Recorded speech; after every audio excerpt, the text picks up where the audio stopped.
Hello, welcome back to my channel. നമുക്കിന്ന് വെറും 2 minute കൊണ്ട് കുട്ടികൾക്ക് ലഞ്ച് ബോക്സിലേക്ക് വേണ്ടിയുള്ള ഒരു റൈസ് തയ്യാറാക്കാം. വളരെ കുറച്ച് സാധനങ്ങൾ കൊണ്ട് വളരെ സിമ്പിളായിട്ടാണ് നമ്മൾ ഈ ഒരു റൈസ് തയ്യാറാക്കിയെടുത്തിരിക്കുന്നത്. അപ്പോൾ നമുക്ക് റെസിപ്പിയിലേക്ക് കടക്കാം.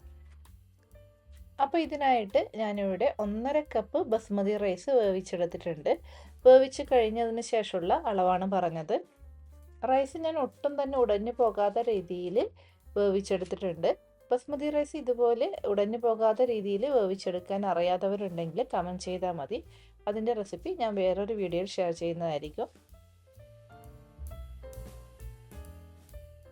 ഇന്ന് ഈ ഒരു പാത്രത്തിലാണ് നമ്മൾ റൈസ് ഉണ്ടാക്കാൻ പോകുന്നത്. അതിനായിട്ട് 1 ടേബിൾ സ്പൂൺ ബട്ടർ ചേർത്ത് കൊടുത്തിട്ടുണ്ട്. ബട്ടറിന് പകരം നിങ്ങൾക്ക് സൺഫ്ലവർ ഓയിലും ഉപയോഗിക്കാവുന്നതാണ്.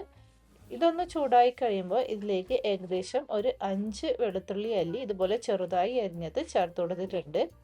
എന്നിട്ട് ഈ വെളുത്തുള്ളി ഒരു ഗോൾഡൻ ബ്രൗൺ കളർ ആകുന്നത് വരെ നമുക്കൊന്ന് ചൂടാക്കിയെടുക്കാം. അപ്പോൾ വെളുത്തുള്ളി ഇങ്ങനെ റോസ്റ്റ് ചെയ്തെടുക്കുന്നത് ഈ ഒരു റൈസിന് നല്ലൊരു ഫ്ലേവർ കൊടുക്കും. ഇതിപ്പോൾ ഒരാൾക്ക് കഴിക്കേണ്ട അളവിലാണ് ഞാനെല്ലാം പറയുന്നത്. അപ്പോൾ നിങ്ങൾ ക്വാണ്ടിറ്റി കൂടുതൽ എടുക്കുന്നുണ്ടെങ്കിൽ അതിനനുസരിച്ച് എടുക്കുന്ന വെളുത്തുള്ളിയുടെ അളവിലൊക്കെ വ്യത്യാസം വരുത്തണം. അപ്പോൾ വെളുത്തുള്ളിയുടെ കളറൊക്കെ മാറിയിട്ടുണ്ട്. ഇനി ഇതിലേക്ക് 1/2 ടേബിൾ സ്പൂൺ ചില്ലി ഫ്ലേക്സ് ചേർത്ത് കൊടുക്കുന്നുണ്ട്.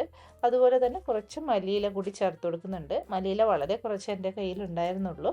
കുറച്ചുകൂടി അധികം ചേർത്ത് കൊടുത്താൽ കുറച്ചുകൂടി നല്ല ടേസ്റ്റ് ഉണ്ടാകും. എന്നിട്ടൊന്ന് ചൂടാക്കി എടുത്തിട്ടുണ്ട്. ഇനി നമുക്ക് ഇതിലേക്ക് വേവിച്ച് വെച്ചിരിക്കുന്ന റൈസ് ചേർത്ത് കൊടുക്കാം.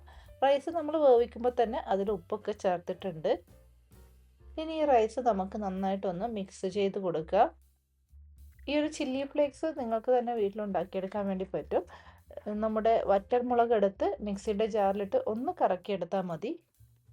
അപ്പോൾ ഇത് ഹൈ ഫ്ലെയിമിൽ ഇട്ടിട്ടാണ് നമ്മൾ ഇതുപോലെ ഒന്ന് മിക്സ് ചെയ്തെടുക്കുന്നത്. ഒരു 30 സെക്കൻഡ് ഇതുപോലെ ഒന്ന് മിക്സ് ചെയ്തെടുത്താൽ മതി. അപ്പോൾ ഇതാ നമ്മുടെ റൈസ് ഇവിടെ റെഡി ആയി കഴിഞ്ഞു. ഇനി നമുക്ക് സ്റ്റൗ ഓഫ് ചെയ്ത് ഇതൊരു ലഞ്ച് ബോക്സിലേക്ക് മാറ്റാം.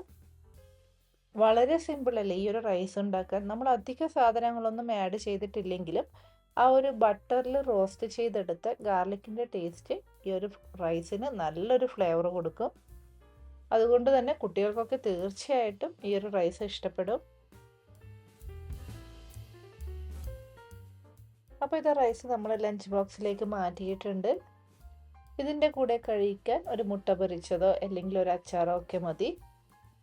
ഇന്ന് ഞാൻ ഇതിൻ്റെ കൂടെ കൊണ്ടുപോകാൻ വേണ്ടിയിട്ട് ഒരു സോയാബീൻ കറിയാണ് ഉണ്ടാക്കിയിട്ടുള്ളത്. അപ്പോൾ വീട്ടിലധികം പച്ചക്കറികളൊന്നും ഇല്ലെങ്കിൽ ടെൻഷൻ വേണ്ട. പച്ചക്കറികളൊന്നും ഇല്ലാതെ തന്നെ നിങ്ങൾക്ക് ഇതുപോലൊരു റൈസ് പെട്ടെന്ന് ഉണ്ടാക്കിയെടുക്കാവുന്നതാണ്. അപ്പോൾ എല്ലാവരും ഈ ഒരു റെസിപ്പി ഉണ്ടാക്കി നോക്കണം. എന്നിട്ട് അഭിപ്രായങ്ങൾ കമൻറ്റ് ചെയ്ത് അറിയിക്കണം. വീണ്ടും പുതിയ റെസിപ്പിയുമായി അടുത്ത വീഡിയോയിൽ കാണാം. അതുവരേക്കും ബൈ ബൈ.